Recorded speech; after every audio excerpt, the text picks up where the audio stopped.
propias en cada país por hacer de la desigualdad una especie de ley natural de los sistemas económicos y sociales, y eso tiene reverberaciones y repercusiones y consecuencias en todos los niveles, ¿no? Empezando porque aquello que nosotros considerábamos que era la base de nuestro imaginario político, que estaba basado pues en la idea del Estado de Derecho, es decir, de la igualdad de derechos entre ciudadanos y ciudadanas, algo que vino con las rupturas, ¿no?, revolucionarias del liberalismo, y desde luego con la idea de redistribución económica, que está en la base del Estado social, que a través de las conquistas del movimiento obrero pues acabó constitucionalizándose en lo que entendíamos como estados del bienestar. Esos dos pilares, más o menos, los considerábamos como la gramática de la política, y claro, son el objetivo de una demolición sistemática por esa operación para naturalizar y hacer de la desigualdad el principio rector de las relaciones económicas y políticas de nuestro tiempo, ¿no? Entonces, lo que está en la diana es, si me permiten, pues simplificando mucho, una idea de seguridad social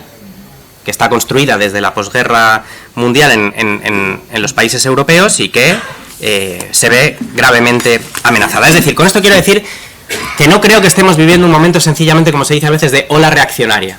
Y hay muchos elementos, en España se dice, por ejemplo, ¿no?, ante las avanzó mucho el movimiento feminista y entonces ahora hay una especie de ola reaccionaria cultural, que no creo que estemos solo ante eso, no creo que estemos solo tampoco ante una alianza entre un neoliberalismo en decadencia, desde la crisis financiera de 2008 por lo menos, ¿no?, después de décadas de desgaste, con sectores más tradicionalistas, nativistas, ultraconservadores, que es un análisis que se ha hecho en ocasiones también para explicar, por ejemplo, el movimiento trumpista en los Estados Unidos. Creo que estamos ante algo más profundo y de más largo recorrido, que busca realmente rehacer el mundo tal como lo hemos conocido o tal como lo hemos heredado.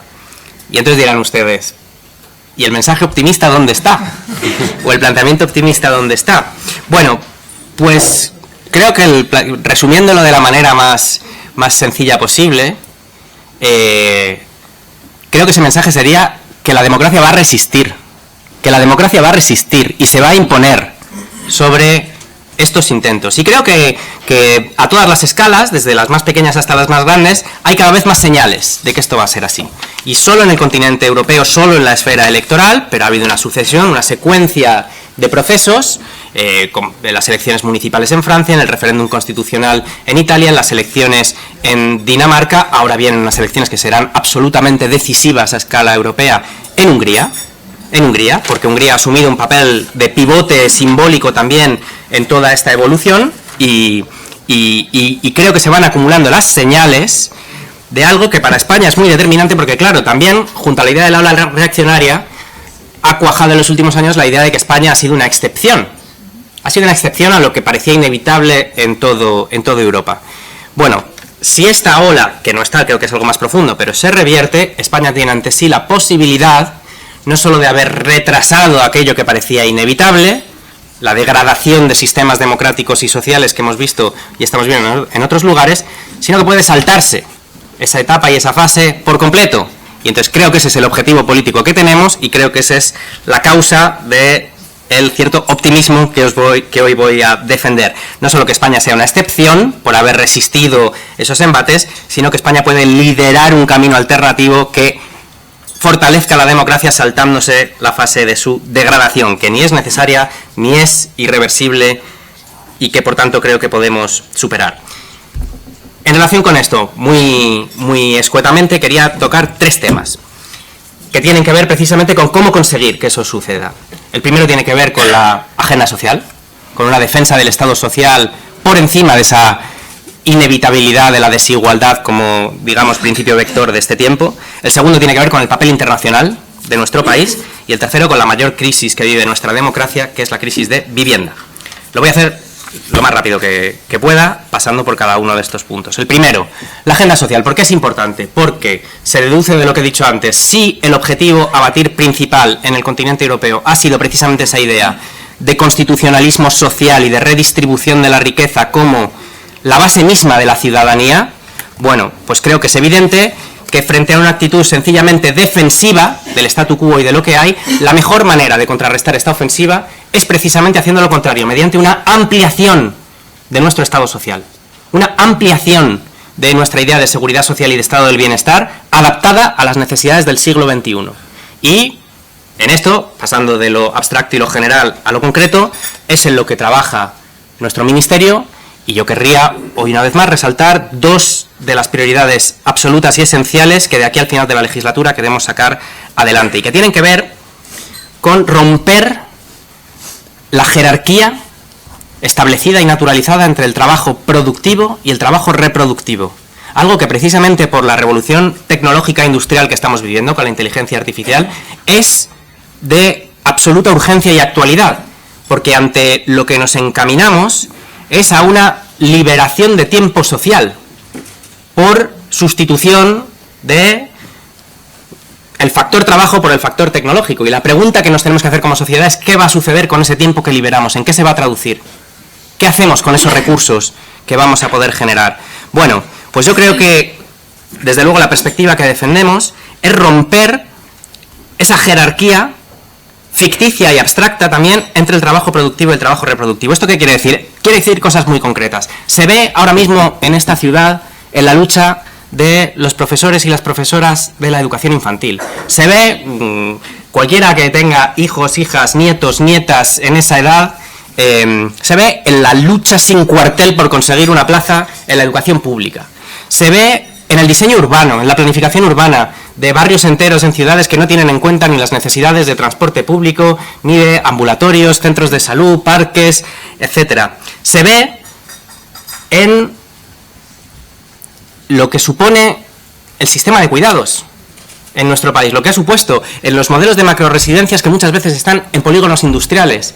En el momento en el que una persona deja de considerarse productiva para la sociedad, lo que se ha hecho ha sido institucionalizarla en lugares que están fuera de nuestras ciudades, fuera de la vida, lo que se considera la vida social y productiva. Queremos transformar este modelo. Queremos transformar este modelo y hacer que la idea del sostenimiento de la vida social, tenga la misma consideración, por lo menos, que lo que es la actividad industrial y productiva. Porque la tiene para el sostenimiento de la vida, para la continuidad de nuestras sociedades en el día a día. La reforma del sistema de la dependencia, de nuestro sistema de cuidados, tiene que ser el momento para revertir ese modelo y para, por primera vez en mucho tiempo, realizar esa ampliación del Estado social. Hacerlo más ambicioso, más eficaz, más efectivo, más inclusivo y, por tanto, es una oportunidad enorme para ello. Y esto requiere una mejora de la financiación que se va a producir, requiere una mejora normativa que se va a votar en el Congreso antes del verano, espero, pero trasciende con mucho el hecho de la simple reforma o el hecho de la partida presupuestaria que le vaya asignada. El mensaje que se envía es que la democracia española se fortalece ampliando su red de protección social. La segunda de esas medidas es la prestación universal por crianza. El otro día alguien me decía, bueno, sí, vale, que sí, que ya nos has convencido, ¿cuándo va a estar? Bueno, pues estamos en ese momento, llevamos mucho tiempo de pedagogía y de explicación de por qué es necesaria, eficaz, pero en un país con una tasa de pobreza infantil absolutamente inaceptable para la cuarta economía de la zona euro, hoy quiero resaltar también no solo su eficacia, sino también, en el mismo sentido, lo que implica en términos de expansión del estado del bienestar. Apunta a un modelo de universalidad de derechos sociales y de redistribución de la riqueza por vía fiscal, por la fiscalidad progresiva. Universalidad de derechos, redistribución de la riqueza.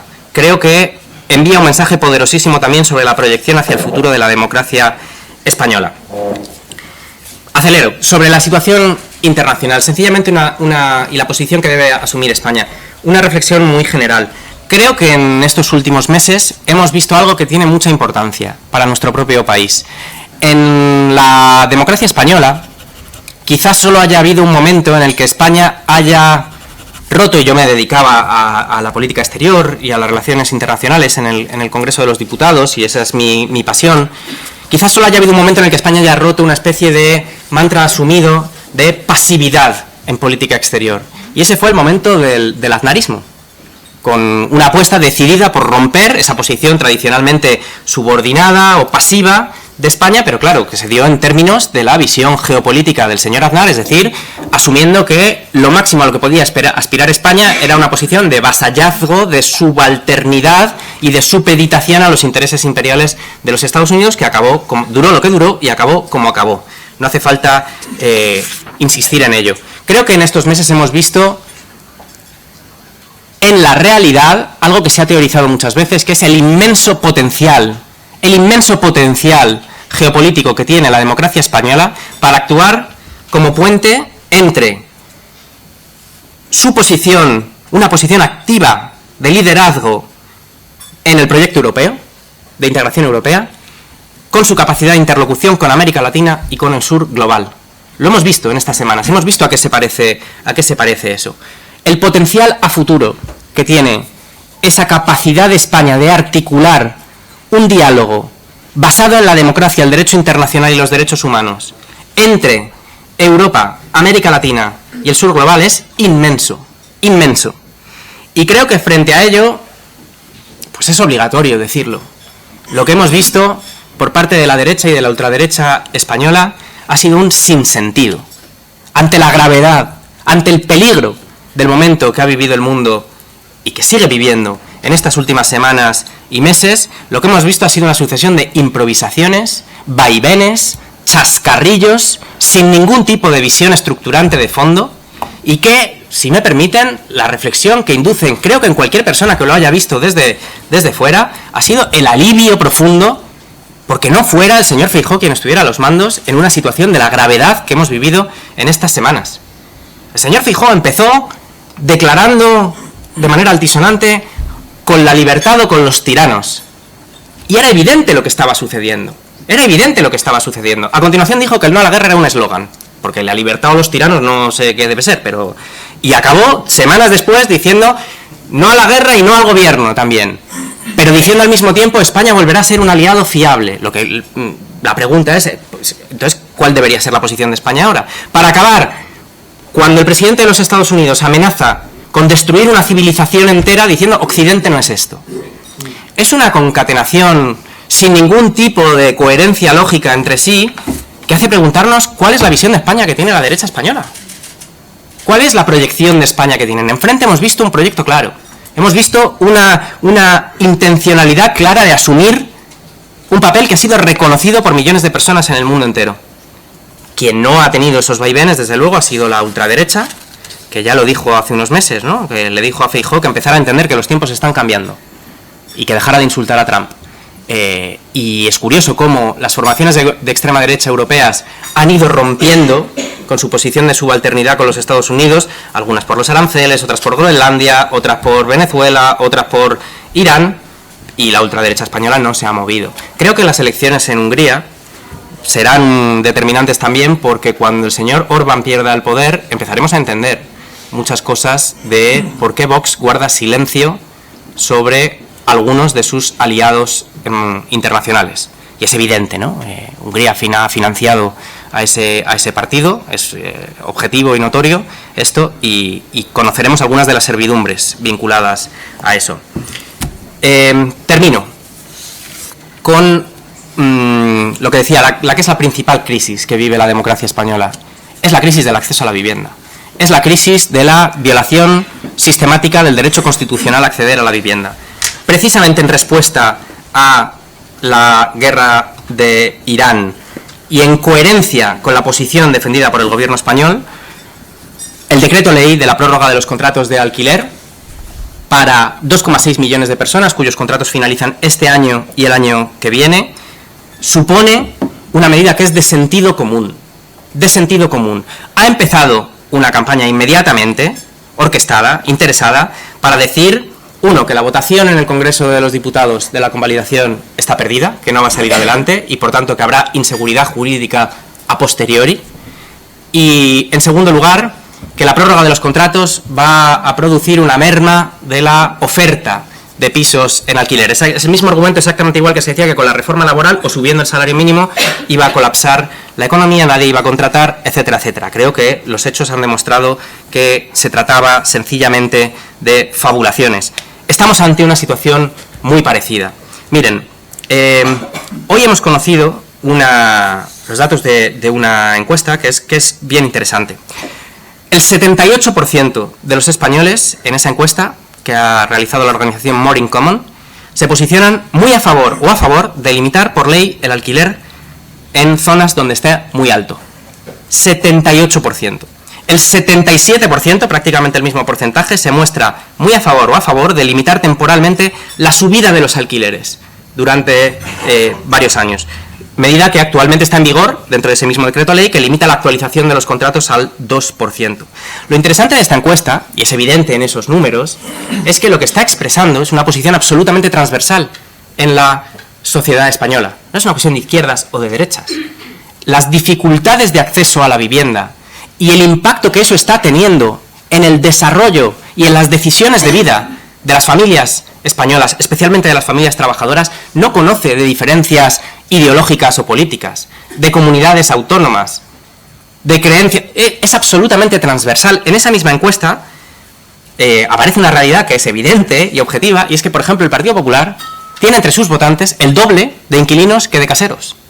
Entonces, la pregunta que yo creo que hay que hacerle al Partido Popular es ¿qué le va a decir a sus votantes que son inquilinos e inquilinas? ¿Cuál es la razón para oponerse a una medida que lo único que hace es prorrogar las condiciones actualmente existentes de los contratos de alquiler? Que no supone merma ninguna de derechos para ninguna de las partes implicadas. Los propietarios y propietarias de viviendas que las alquilan y las arriendan van a seguir percibiendo sus rentas exactamente igual. Lo único que estamos haciendo con esta regulación es impedir que esos contratos aumenten un 40, un 50, un 70% su precio de golpe, lo que implica que cientos de miles de familias van a tener que dejar sus casas, con lo que eso conlleva en el caso de que pues, se lleve a los niños, a las niñas al colegio del barrio, de parejas que no se pueden separar porque no pueden afrontar el pago de 2 alquileres al precio que ahora mismo tienen, de personas jóvenes que tienen que volver a vivir a casa de sus padres. Es implanteable actuar sobre las consecuencias de la guerra de Irán, sobre la cesta de la compra, sobre los carburantes, etcétera, y no actuar sobre la que es el principal drenaje de recursos y de renta de las familias en España. El 40% de las familias que viven de alquiler destinan más del 40% de sus ingresos a pagar el alquiler. Imagínense cómo evolucionará esa situación si se siguen actualizando los contratos al 40, al 50 o el 70% de su vida. Por tanto, es una medida de mínimos, y es injustificable. Quien se oponga en el Congreso de los Diputados a convalidar esta medida pagará un altísimo coste político por ello, porque va a ser incapaz de explicarle a sus propios votantes qué intereses están defendiendo en lugar de los intereses de las familias españolas. Perdón que me ha alargado, quizá era muy ambicioso el planteamiento, pero espero que hayan quedado claros cuáles son los ejes de la acción política que queremos llevar a cabo. Ampliar el Estado social, reforzar la posición de España como actor que defiende la democracia, el derecho internacional y los derechos humanos, y actuar de manera decidida sobre la principal crisis que afecta a las familias españolas, que es la crisis de vivienda. Creo que con esos 3 elementos, que siendo coherentes y siendo ambiciosos con esos 3 elementos, por supuesto que la democracia española va a poder proyectarse hacia el futuro con certidumbre, que creo que es el valor más en falta en los tiempos que corren. Lo dejo aquí, perdón si me he extendido demasiado. Gracias.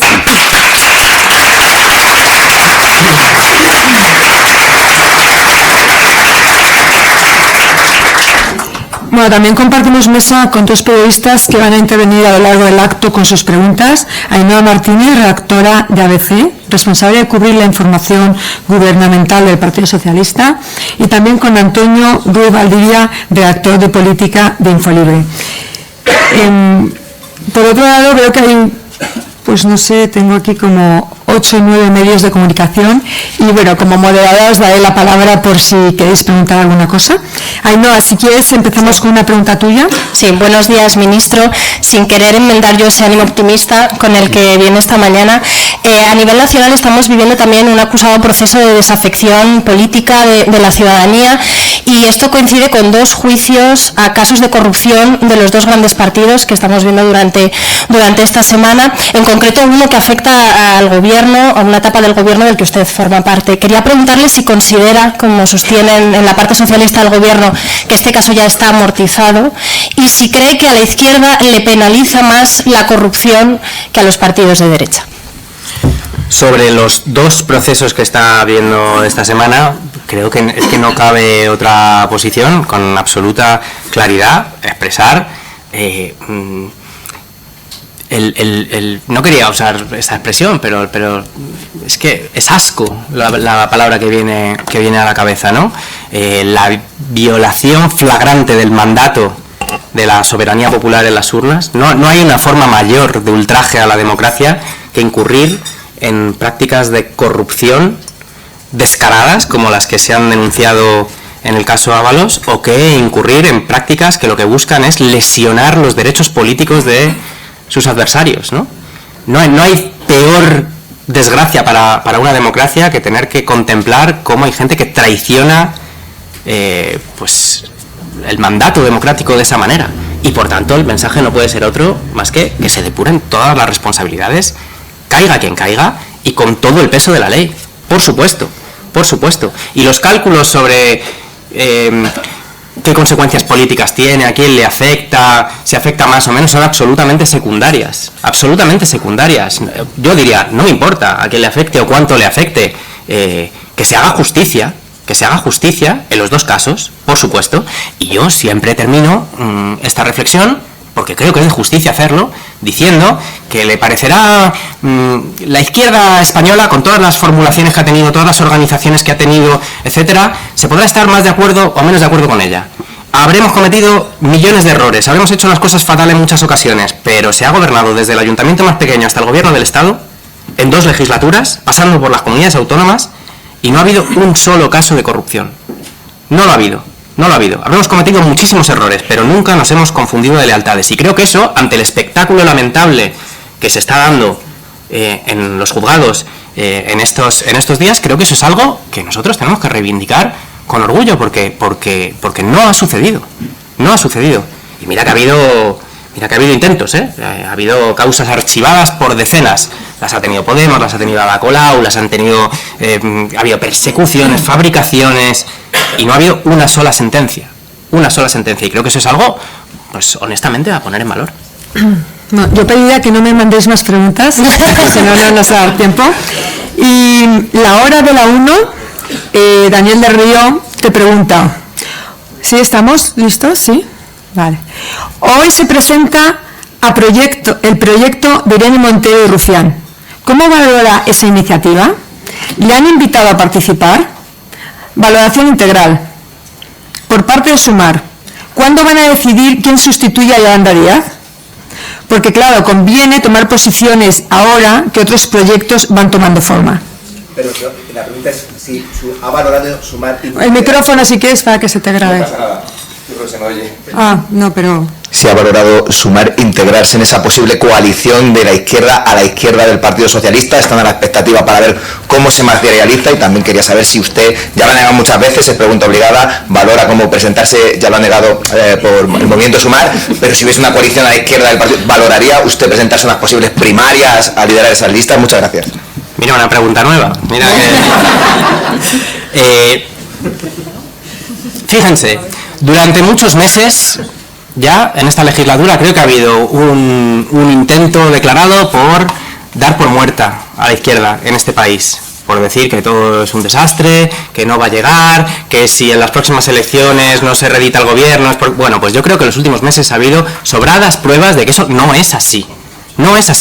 De que la izquierda española está muy viva, en un proceso, además, abierto, creativo, con voces diferentes, con propuestas, con debate, y creo que eso es extraordinariamente positivo. Y creo que las elecciones en Andalucía mostrar, una vez más, que no solo que ese espacio electoral existe y es viable, sino que es que además está esperando una formulación que permita que en las próximas elecciones del año 27 la izquierda esté a la altura y tenga una voz para liderar ese proceso en el que la democracia española, lejos de resignarse, se refuerce. Y estoy convencido de que la izquierda española va a estar a la altura, en ese sentido. Y todos los intentos, todas las contribuciones para ello son positivas. Tiene que haber un debate abierto, integrador de todas las posiciones, y hecho bien, a ser posible, porque es verdad que la izquierda ha hecho las cosas regular, muchas veces en todo lo que tiene que ver con lo organizativo en el pasado. Bueno, pues el objetivo es hacer las cosas mejor, hacerlas bien, y en ese proceso no va a sobrar ninguna voz y va a haber que integrarlas a todas. Y por tanto yo me permito decir que soy optimista respecto a esto. En el año 27 la izquierda va a estar a la altura.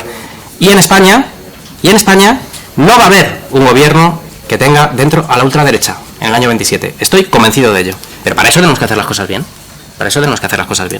Empezando por resolver la crisis de la vivienda, que es lo que sufren hoy las mayorías trabajadoras y que es la tarea más importante que tiene este gobierno por delante. Gracias. Antonio. Buenos días, ministro. Hablando de vivienda, que es la principal preocupación de los ciudadanos según el barómetro del CIS, primero, ¿dan por perdido ya ese decreto o lo siguen negociando con los partidos políticos? ¿Cómo va esa negociación? Acaba de multar también a Alquiler Seguro. ¿Cómo ha sido el proceso de esa multa? Y también, si me permite, dentro del gobierno, ¿por qué no consiguen ustedes convencer al Partido Socialista para tomar medidas más intervencionistas del mercado? Bueno, sobre si damos por perdido el decreto ley, en absoluto. Es que es increíble. Ha habido esta operación para intentar dar por muerto el decreto antes de que se vote. Y claro, ¿quién tiene un interés en esto? ¿Que quieren que desaparezca de la conversación pública? En absoluto. De hecho, todo lo contrario. Yo expreso hoy, una vez más, mi determinación y mi convicción profunda de que vamos a ganar esa votación. Y lo digo por una razón, porque está habiendo una avalancha de movilización, de reacción por parte de inquilinos e inquilinas, que, como digo, son una mayoría social en España, y son de izquierdas y de derechas, y viven en todas partes. Yo le pido a los inquilinos e inquilinas de este país que sigan expresándose, que sigan pidiendo la prórroga, que la pueden pedir, que está en vigor, y que es vinculante, y que le pidan a sus representantes explicaciones por sus posiciones políticas. Si conseguimos la fuerza social suficiente, esta medida saldrá adelante y será una gran victoria, no de Sumar, no del gobierno, de la sociedad española. Sobre las actuaciones en vivienda, bueno, pues nos decían al principio que pues muchas veces se dice el problema de la vivienda es muy complejo, hay una pelea, una competición política por ver de quién es la culpa, pero no se puede hacer nada. No es verdad, y desde el Ministerio de Consumo, con las competencias que tenemos, que son limitadas, creo que lo hemos demostrado. Nos dijeron que no se podía hacer nada con los pisos turísticos. 65 millones de euros de multa a Airbnb por publicidad ilícita de pisos turísticos. Con los abusos de las inmobiliarias, ayer devino firme la sanción, 3,6 millones de euros a Alquiler Seguro por prácticas ilícitas. Y respecto a la última pregunta también, nos dijeron no se puede hacer nada respecto a la intervención en el mercado de la vivienda. Pues ahí está, el decreto ley en vigor, protegiendo a millones de compatriotas ahora mismo respecto a la que es la principal preocupación de las familias españolas, como aparece en el CIS y en todas las encuestas. Por tanto, claro que se puede intervenir. Lo que hay que hacer ahora es ganar esa votación y estoy convencido de que la vamos a ganar. Me pide la palabra de Televisión Española. Se le acerca un micrófono Raúl Rivera. Buenos días, ministro. Ayer acérquese el micrófono. Ayer precisamente estuve escuchando en la rueda de prensa que dio sobre la sanción de Alquiler Seguro. Una de las cosas que Alquiler Seguro nos contaba a Televisión Española cuando les llamamos después para que nos hicieran una valoración, hoy darán una rueda de prensa, ayer lo hicieron solo por teléfono, es que su posición no es hegemónica, no es tan predominante como el Ministerio dice ser y que la considera desproporcionada. Dicen que apenas gestionan el 1% de los pisos que hay en alquiler. Quería saber si esto se ha tenido en cuenta o qué se ha tenido en cuenta desde el Ministerio para hacer esa valoración de que Alquiler Seguro es un agente predominante en el mercado inmobiliario. Gracias. Lo que se ha tenido en cuenta en este expediente, como en todas las actuaciones del Ministerio de Consumo, que además han sido hasta ahora en un 100% de las ocasiones refrendadas por los pronunciamientos judiciales, ha sido el ordenamiento jurídico español. El principio que seguimos es muy simple. Es que ninguna empresa, por grande o poderosa que sea, está por encima de las leyes. Es exactamente esa. Es un principio básico del Estado de Derecho. Y lo que ha sucedido es que durante décadas quizá en este país, no solo, pero se había normalizado que algunas grandes empresas, por su posición de mercado, por la capacidad que tienen para dictar las normas de comportamiento en el ámbito económico y social, pues eran intocables, y que los consumidores y las consumidoras pues no tenían quienes le defendieran. Y creo que hemos demostrado en los hechos y en la práctica que eso ha dejado de ser así. Y que en España, bueno, pues los consumidores tienen voz y tienen amparo. Y las prácticas que se han sancionado ayer tienen que ver con una aplicación estricta de lo previsto por la Ley de Arrendamientos Urbanos y por la Ley General de Defensa de los Consumidores y Usuarios. Y por supuesto, en un Estado de Derecho, pues cualquier empresa, cualquier operador económico tendrá derecho a recurrir ante la justicia. Ya digo, hasta ahora hemos ganado todos los pronunciamientos que se han producido. Y el mensaje es muy claro.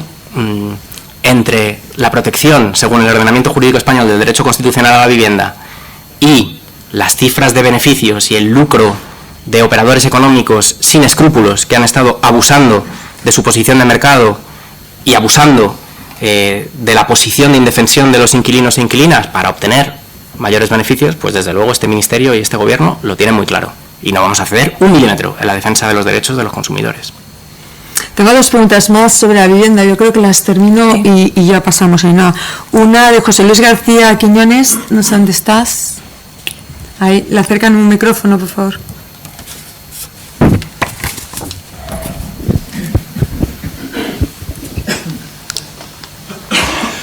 Bueno, desde Oxfam Intermón felicitar al Ministerio precisamente por estas medidas que ha tomado de consumo dirigidas al alquiler seguro. Y planteábamos dos preguntas sobre vivienda.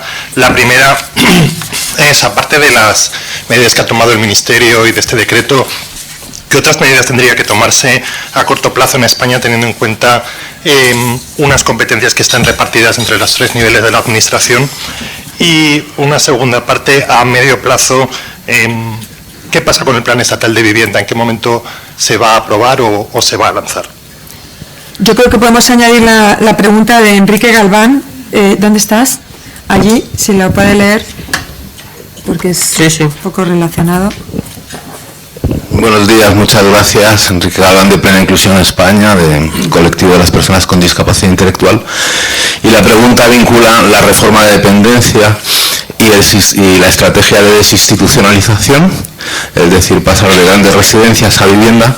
¿Cómo se va a proveer de vivienda para hacer ese tránsito a los colectivos más vulnerables?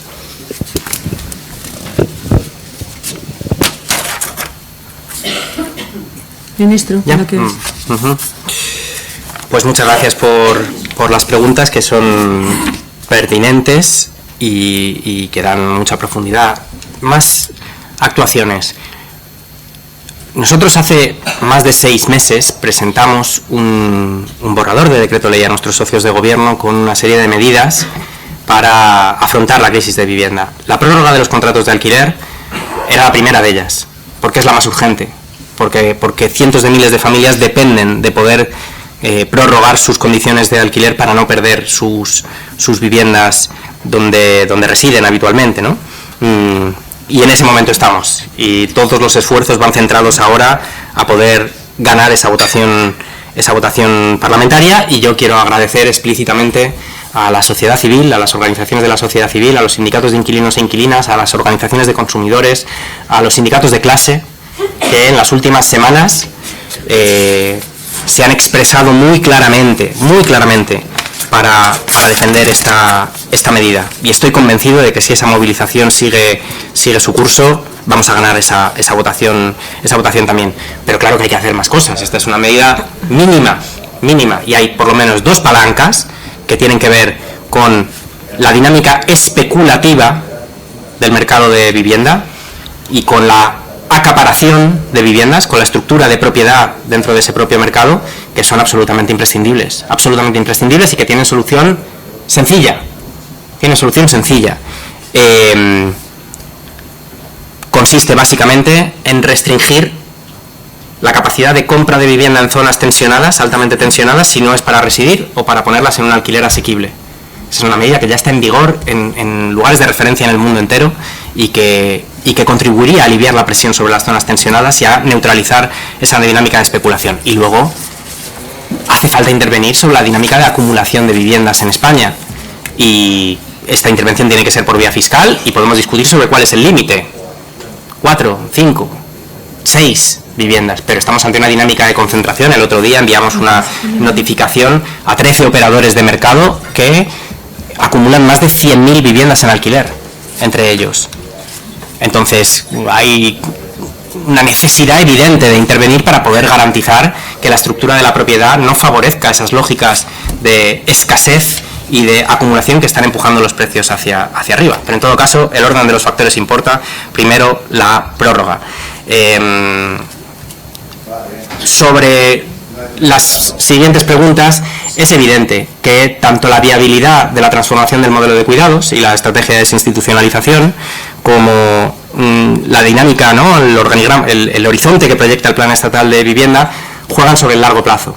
Y sobre el largo plazo la palanca es absolutamente inesquivable, y es la construcción de un parque público de vivienda que esté blindado a perpetuidad.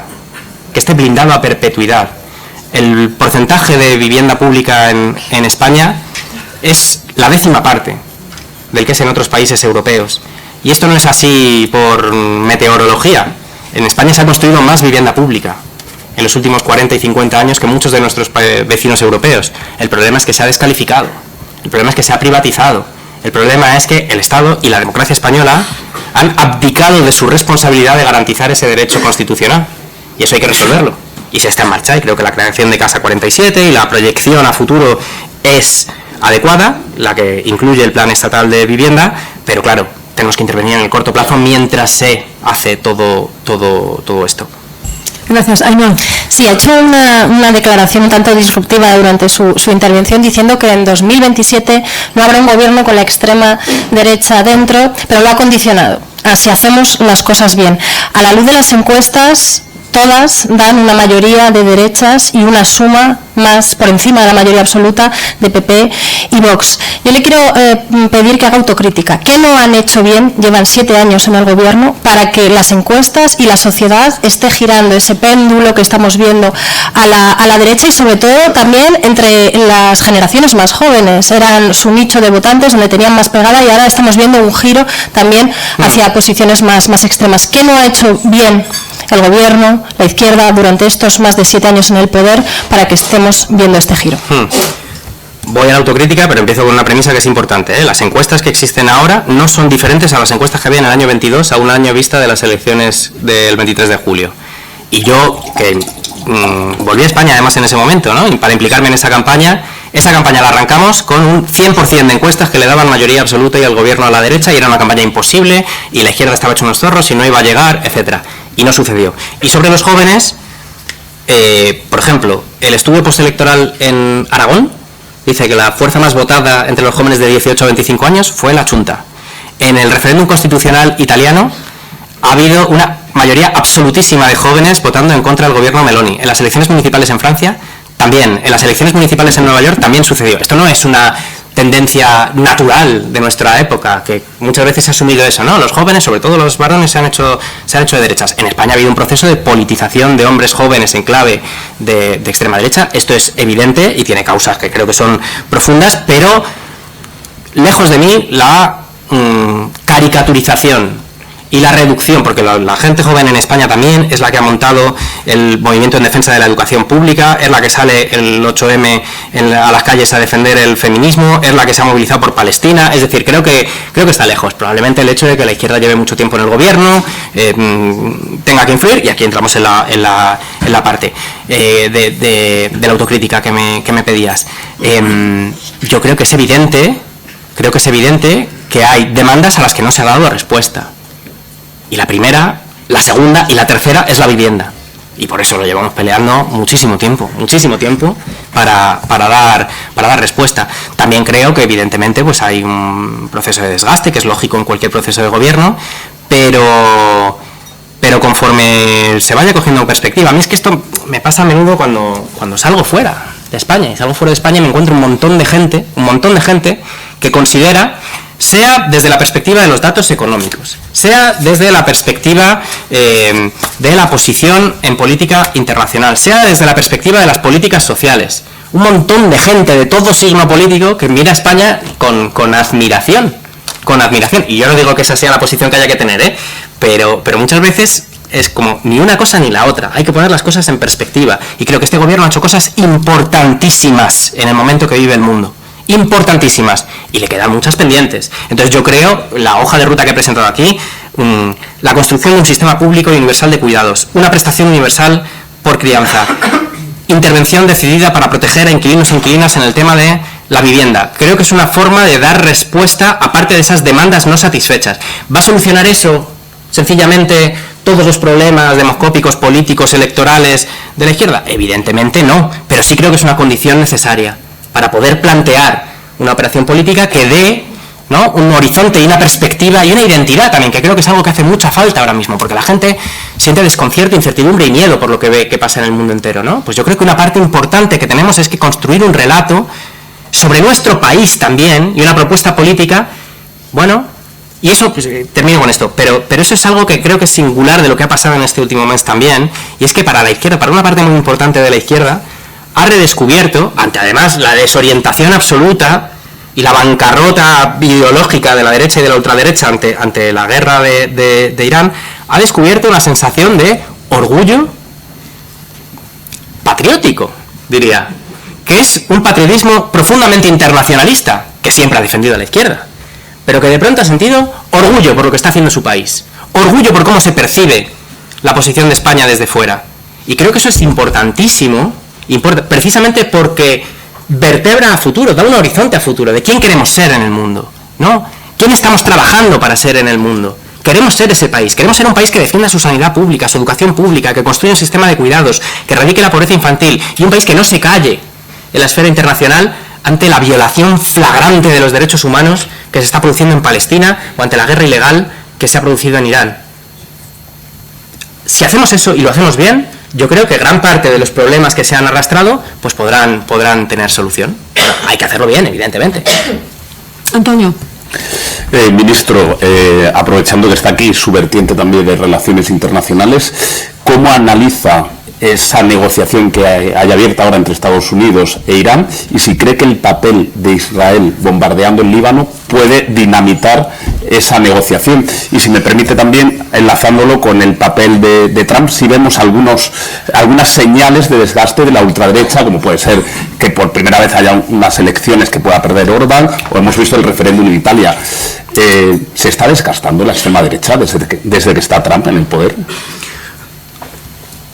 Es pronto, es difícil sacar conclusiones, pero evidentemente hay señales. Hay señales, por lo menos, de que es un terreno en disputa y que esos relatos que han convertido casi en el destino, ¿no?, en una suerte inevitable de las democracias, esta entrega, porque de ahí se implica una serie de consecuencias, ¿no?, que hay que hacer concesiones o contemporizar o asumir como natural cosas que no lo son, ¿no? Pues yo creo que por lo menos está en disputa y así lo va a estar, y esas contradicciones solo pueden ir a más. Y sobre la situación, mire, es evidente que Israel tiene un objetivo estratégico claro en esta situación y un plan para ello. Lo llevan ejecutando años. ¿Cuál es el objetivo estratégico de los Estados Unidos en este momento concreto? Cuando se han visto pues las consecuencias sobre el sistema energético, sobre el sistema comercial, sobre el sistema financiero, sobre el sistema de producción agrícola de la situación en Irán, y cuál era la estrategia, cuál era el objetivo, cuál es el plan de salida. Creo que estamos ante un despliegue de improvisaciones y de falta de previsión enorme. Entonces, claramente, en el momento en el que se produjo y de la forma en la que se produjo, ¿no?, esta especie de tregua inestable, es evidente que el objetivo estratégico de Israel es dinamitarla. Y es a lo que se dedicaron ayer a través de, bueno, pues es que cuando hablo de naturalizar estas cosas es que el asesinato masivo, ¿no?, de cientos de personas, gratuito porque sí, pues parece que hay que naturalizarlo como una respuesta lícita, ¿no? No lo es. El objetivo de Israel está claro, el de Estados Unidos creo que se han metido en un lío del que van a tener difícil salir. En esta línea de La Sexta, me pide la palabra Irene Rupérez. ¿Dónde estás? Aquí, por aquí. Ahí. ¿Ya está? Sí, quería insistirle al ministro en esto, precisamente si En insistir en la idea que le había dicho Antonio, si realmente lo ocurrido ayer, porque veíamos que se recrudecían los ataques por parte de Israel sobre el Líbano, si esto puede dinamitar, y ha dicho usted precisamente que sí, que puede acabar con esta tregua de 2 semanas, si podría ser eso precisamente quien tirase por tierra toda esta estrategia que podría tener desde Pakistán para llegar a un acuerdo de paz. Pero es que es el objetivo declarado, es que Israel no se esconde. No se sienten concernidos ni limitados por ningún tipo de acuerdo político, desde luego ya lo sabemos que por el derecho internacional tampoco.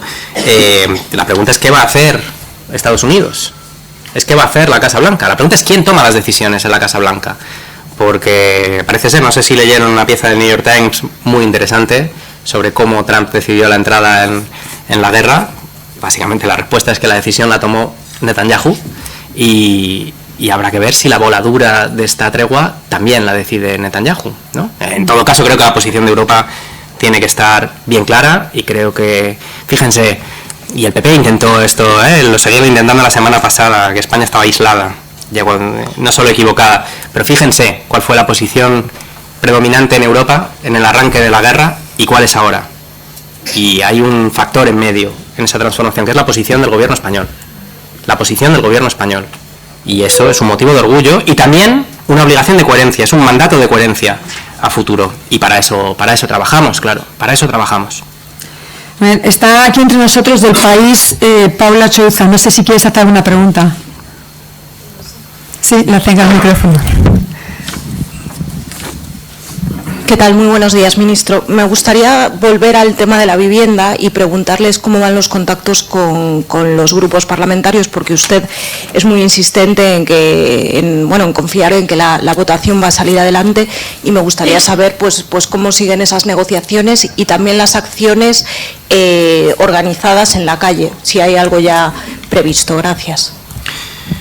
Pues como saben, se anunció una ronda formal de contactos con los grupos parlamentarios por parte de las organizaciones de Sumar, del grupo parlamentario de Sumar, que tendrá lugar en los próximos días esa ronda, y creo que a nivel de respuesta social se ha producido, como digo, una auténtica avalancha. Los sindicatos de inquilinos habilitaron una web inmediatamente para poder hacer consultas por parte de los inquilinos e inquilinas, que recibió más de 500.000 de visitas en 24 horas. Y desde entonces se han sucedido las campañas informativas, las mesas en la calle, la atención telefónica por parte de organizaciones de consumidores, de los sindicatos de inquilinas, de los sindicatos de clase, de organizaciones de la sociedad civil. Esa marea es imparable.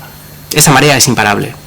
Y creo que esa fuerza social organizada y acumulada, que no la decidimos nosotros, ni la organizamos nosotros, ni la empujamos nosotros, es la sociedad española, la que se está expresando, y yo creo que va a ir creciendo, va a seguir creciendo y va a hacer que sea inasumible el coste político de votar en contra de esta medida. Estoy absolutamente convencido de ello. Y por tanto nuestro papel va a ser, evidentemente, negociar lo que haga falta, el tiempo que haga falta, escuchar a todo el mundo, ser todo lo flexibles que haga falta, pero esta medida va a salir adelante. Estoy absolutamente convencido de ello. De la agencia EFE, no sé si quieres preguntar algo, Raquel de Blas. No sé tampoco dónde estás. Sí, te acerca un micrófono. Sí, era un poquito insistir en la ronda formal de contactos. No sé con qué predisposición, ya he dicho que van a ser flexibles en todo momento, si han tenido alguna respuesta por parte ya de algún grupo, no en la reunión formal, pero cómo están las sensibilidades. Gracias. Pues como digo, la ronda formal no se ha producido todavía, conversaciones hay constantemente, pero un hecho notable es que en el proceso para elaborar el decreto ley de reacción a los efectos de la guerra de Irán, hasta 4 grupos parlamentarios incluyeron la prórroga en sus solicitudes al gobierno. Es decir, que esto, lejos de ser una demanda, una posición exclusivamente nuestra, ya genera un consenso también parlamentario muy amplio, muy amplio. También ha habido resistencias y se han expresado públicamente, pero claro, es que el Partido Popular reaccionó por medio de unas fuentes, tampoco lo dijeron abiertamente, pero reaccionó diciendo que no era una respuesta seria, es decir, no respondieron con un solo argumento a esta medida. Y lo más parecido a ello que hemos tenido ha sido el señor Moreno Bonilla anteayer en la televisión diciendo que en Andalucía no había grandes tenedores, que los pisos son todos propiedad de familias que complementan su pensión con esto, cuando en Andalucía solo las entidades financieras manejan 14.000 pisos en alquiler, cuando Blackstone tiene más de 1.000 pisos en alquiler, cuando hemos conocido hace poco una sociedad que es propiedad de 2 hermanos alemanes que tiene 2.000 pisos turísticos, cuando la realidad en ciudades como Málaga, como Sevilla, como Córdoba, como Cádiz, es que es el sentido común, es que trasciende estas operaciones políticas de negación y decir, bueno, venga, nos quitamos esto de encima. No, nosotros no, dijo Tellado, el decreto de izquierdas no lo vamos a votar. Es que esto les va a perseguir, es que van a tener muchísimas dificultades para poder explicarle a sus votantes, por qué interés están defendiendo.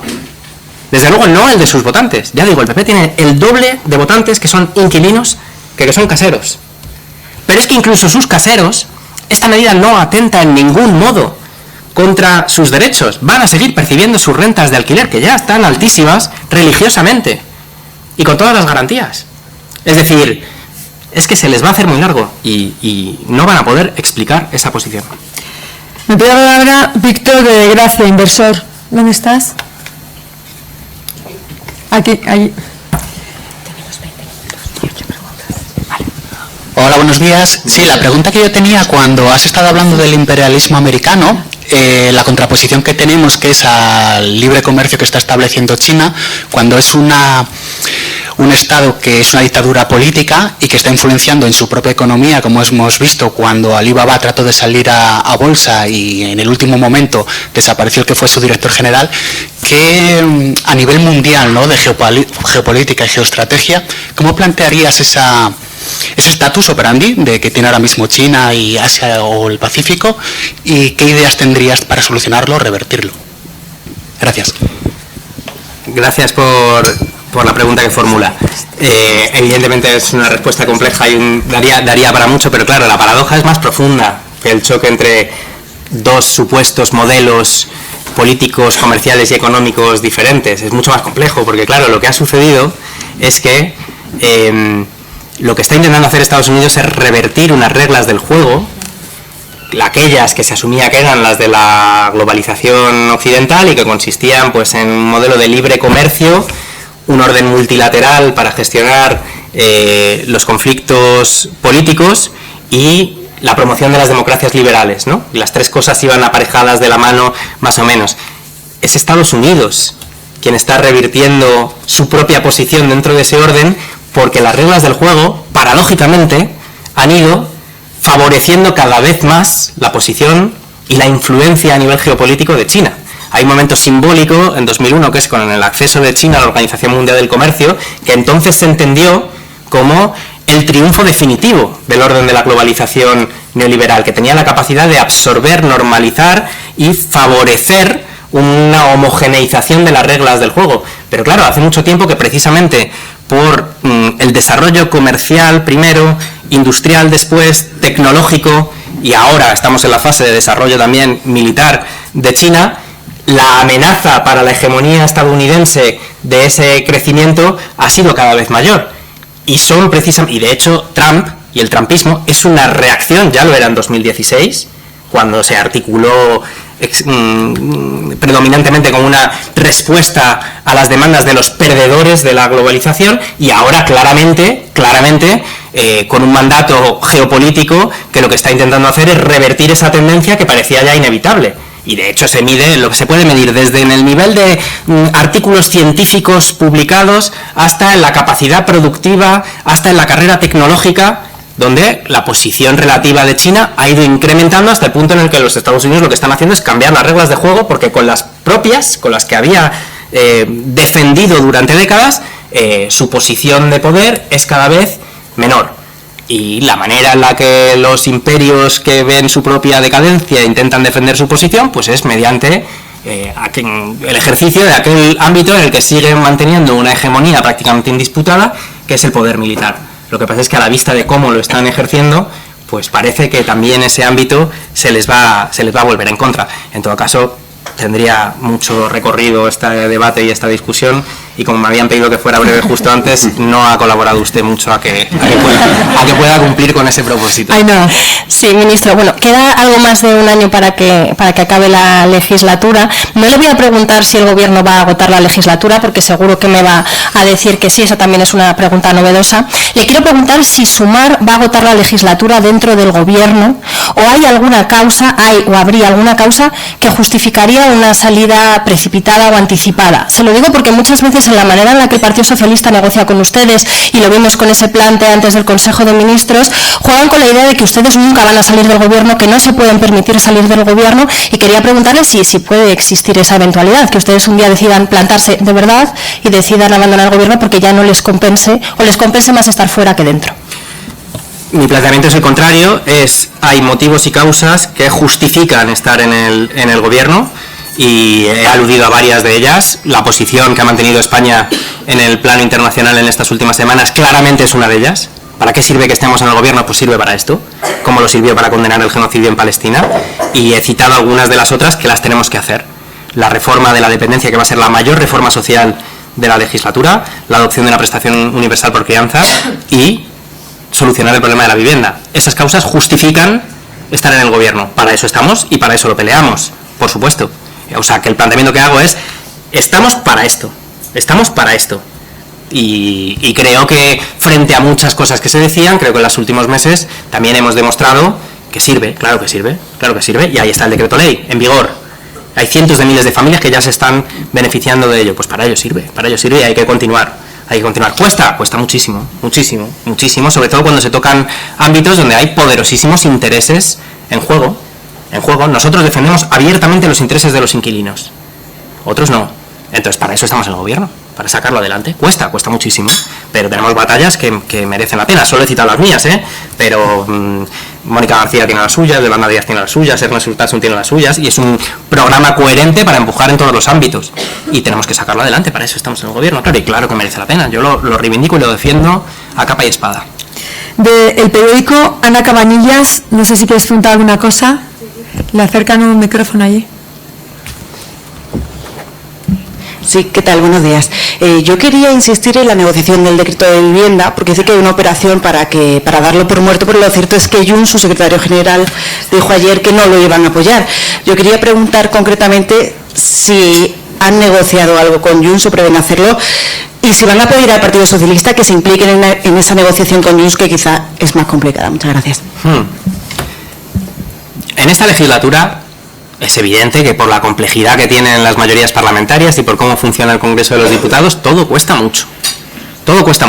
Nosotros desde el Ministerio hemos sacado adelante ya unas cuantas leyes, algunas de ellas por unanimidad, cosa que es rara en esta legislatura, y siempre nos habíamos encontrado con esta tesitura, es decir, no va a salir.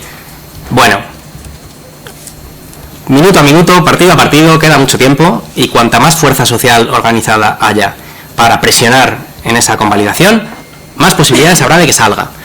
Las conversaciones formales, como digo, no han comenzado todavía, las vamos a tener con el mayor talante de negociación y la mayor flexibilidad, pero queda mucho y estoy convencido de que lo vamos a sacar. Y respecto a la implicación, bueno, mire, creo que ha sido más difícil llegar hasta aquí, conseguir que la prórroga esté en vigor y que haya cientos de miles de familias acogiéndose a ella, que lo que nos queda por delante. Creo. Y este es un decreto ley, una medida del gobierno entero, que yo entiendo que va a defender el gobierno entero, pero desde luego nosotros no vamos a dejar un esfuerzo sin hacer hasta que lo consigamos y hasta que lo saquemos. Y estoy convencido de que lo vamos a hacer. Voy a unir dos preguntas, ministro. Una de Eva de Castro, ONU Mujeres España. ¿Dónde estás? Eva, ahí, le acerca un micrófono. Y la otra, para que le vayan a acercar el micrófono, que tenemos tiempo limitado, Elizabeth Arroyo, médico. ¿Dónde está? ¿Allí? Vale, en la misma mesa. Pues entonces, Eva, si quieres arrancar tú con tu pregunta, por favor. Muy buenos días.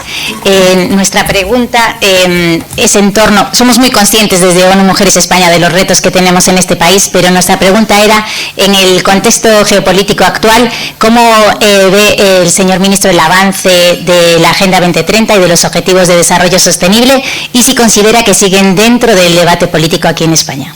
Y si te parece, con Elizabeth, si quieres dar tu pregunta y el ministro ya lo... Sí, yo lo que quería preguntarle, bueno, muchas gracias por estar aquí hoy. Como médico me preocupa mucho, yo veo pacientes de toda España y veo muchas desigualdades sanitarias y sociales, ¿no? Y esto nos preocupa porque la gente no tiene acceso a los mismos tratamientos. De hecho, incluso la Asociación Española contra el Cáncer, yo soy oncóloga, tiene una campaña que dice que tu código postal importa más que tu código genético frente al cáncer, y me gustaría saber si hay alguna política, ¿no?, para igualar en algo tan básico como puede ser la asistencia sanitaria y social. Gracias.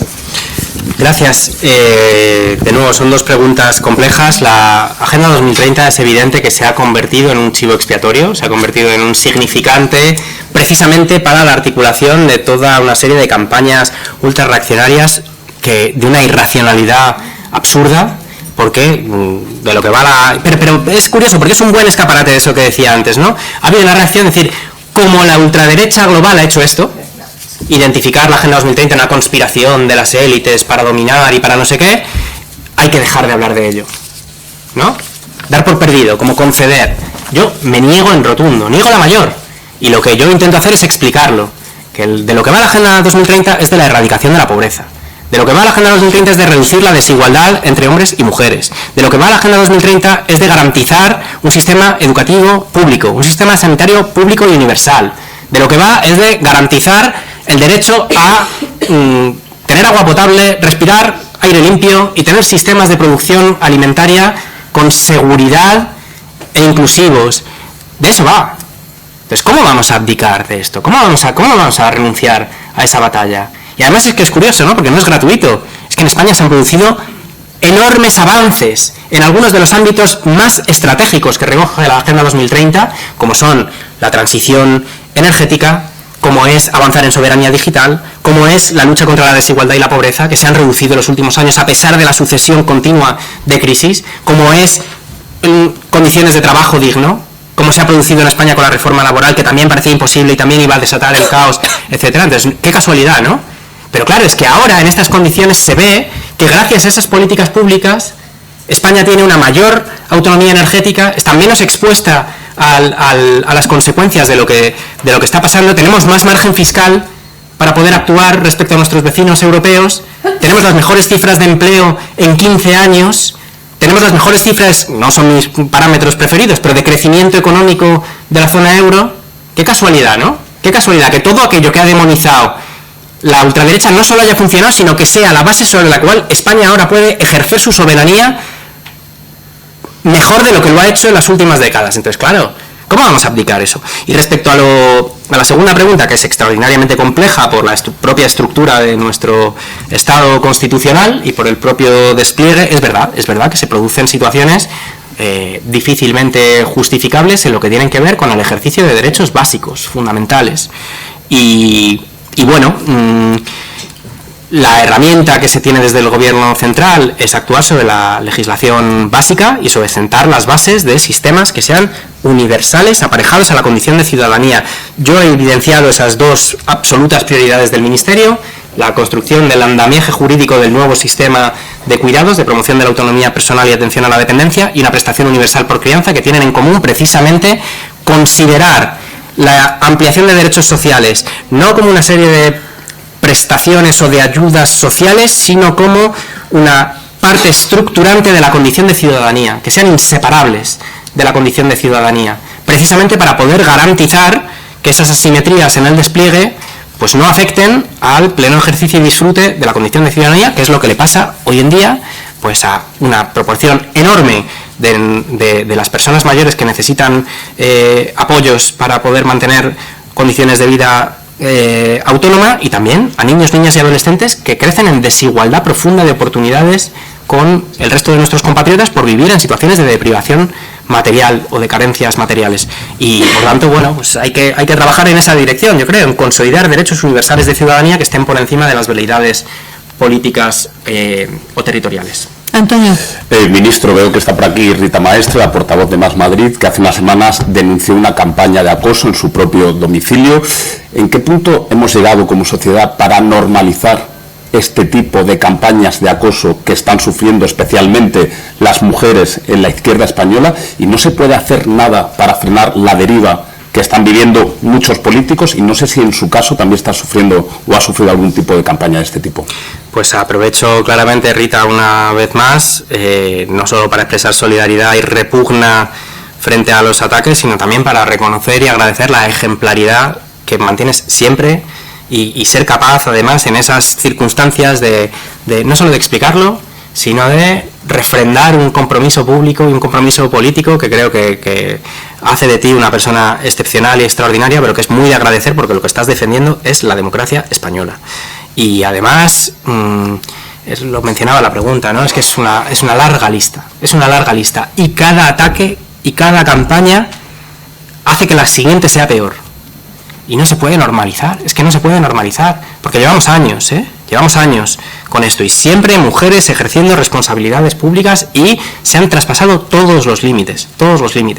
Entonces creo que hay que plantar pie en pared. Toda mi intervención iba precisamente de denunciar qué es lo que hace, es lo que sucede en política. Cuando se conquista una posición hegemónica, se naturaliza esa posición como si fuera normal. Entonces, ¿qué pasa? Que tenemos que normalizar que por ejercer responsabilidades políticas a alguien le insulten, la acosen, la amenacen, le persigan hasta su casa. ¿Por qué? Para intimidar, para que el que venga después no lo haga, ¿no? Entonces, no creo que se trate de una reacción moral, de indignación, sino creo que las democracias tienen que defenderse, y tienen que defenderse garantizando que estas operaciones no salgan gratis y que sus responsables asuman las responsabilidades penales correspondientes, que es lo que tiene que pasar. Y aparte de eso, pues bueno, evidentemente refrendar el compromiso con que ninguna... Es que además no van a funcionar. Vamos a seguir aquí, vamos a seguir dando la misma pelea y además les vamos a ganar. Gracias. Está aquí entre nosotros de Servimedia, Mónica Jiménez. No sé si quieres preguntar algo. No, muy bien. Y de Europa Press, Sofía Olmos. Tampoco, bueno, es que no quiero dejar a nadie fuera. Y de 20 minutos, Elena Omedas. ¿No?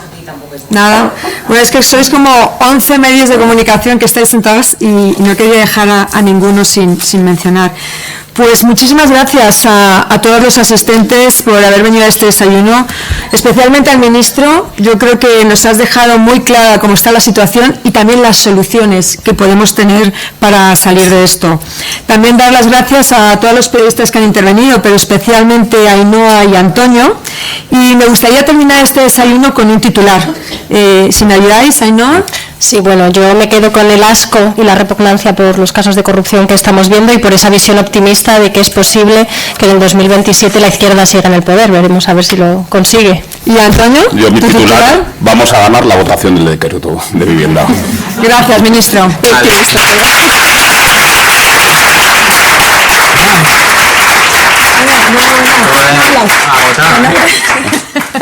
¿Quieres un whisky?